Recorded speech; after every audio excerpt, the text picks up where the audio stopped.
J'ai l'honneur ce matin de remettre au secrétaire exécutif de la Conférence nationale, le Dr Louis Nopierre, le rapport final du groupe de travail sur la Constitution.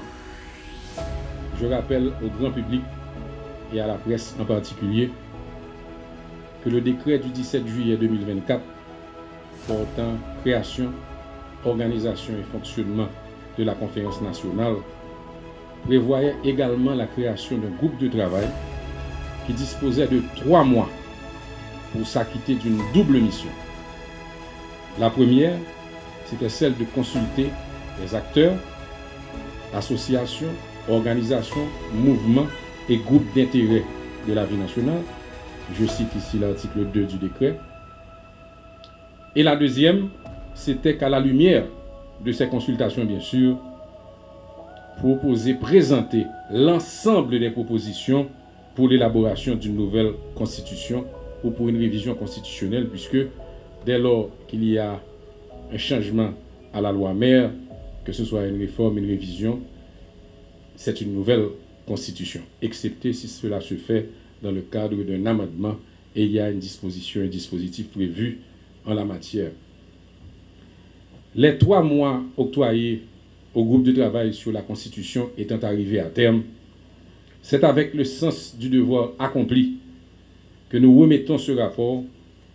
Devoir accompli, car vous trouverez dans ce document, monsieur le secrétaire exécutif, toutes les propositions écrites reçues des partis politiques et des forces organisées du pays, du moins celles qui ont accepté de nous rencontrer, soit en présentiel, soit virtuellement, pour discuter de la question constitutionnelle.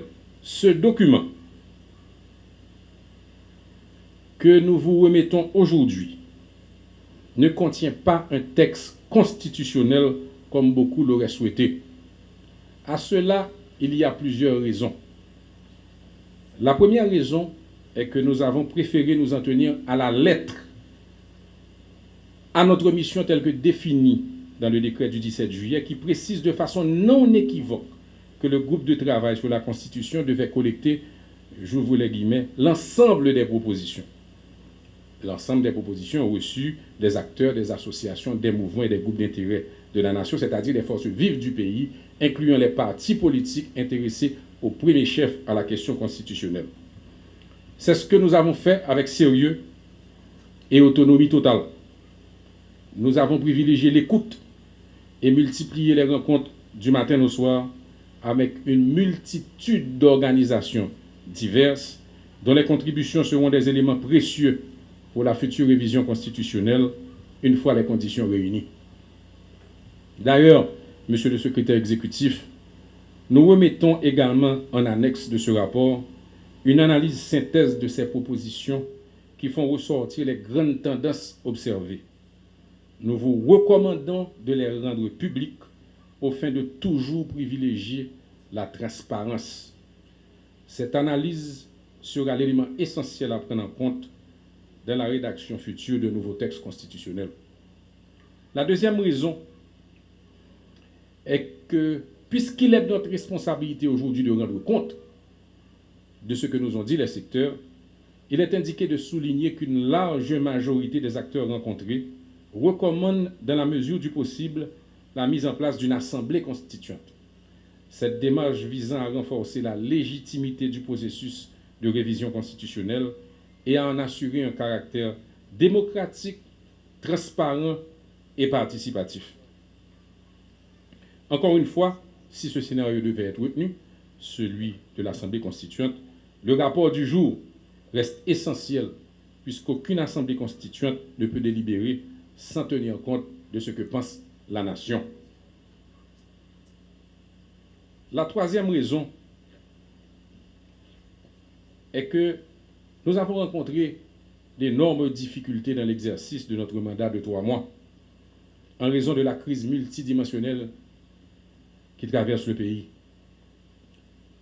La fermeture de l'aéroport de Port-au-Prince, l'isolement de la capitale, la dégradation continue de la sécurité ont empêché les déplacements vers les provinces pour les assises départementales prévues, ainsi que de nombreuses rencontres programmées avec des organisations de la diaspora à l'étranger. Quatrième raison, c'est que la crise politique actuelle a créé également une atmosphère lourde. Plus de la moitié des acteurs consultés ont souligné que la priorité actuelle était la sécurité et encore la sécurité, reléguant ainsi d'autres projets nationaux, y compris celui de la Constitution, au second plan. Puis, il faut que nous rencontrions estimer que la question de sécurité, qui c'est priorité, c'est lui-même qui pressé, t'as doué gagner priorité dans tout haïtien, y compris ça qui gagne responsabilité pour protéger les vies et les biens.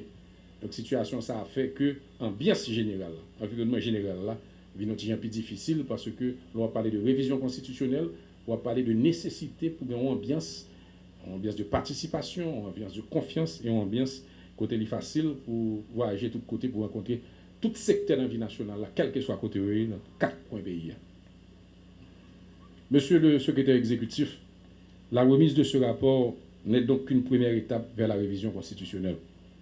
Ainsi, le groupe de travail sur la Constitution invite le comité de pilotage à explorer les moyens, en collaboration avec les autorités et les partis politiques prenantes, les protagonistes politiques, pour d'abord compléter le travail du groupe de travail sur la Constitution, au besoin, par la tenue des assises départementales inclusives.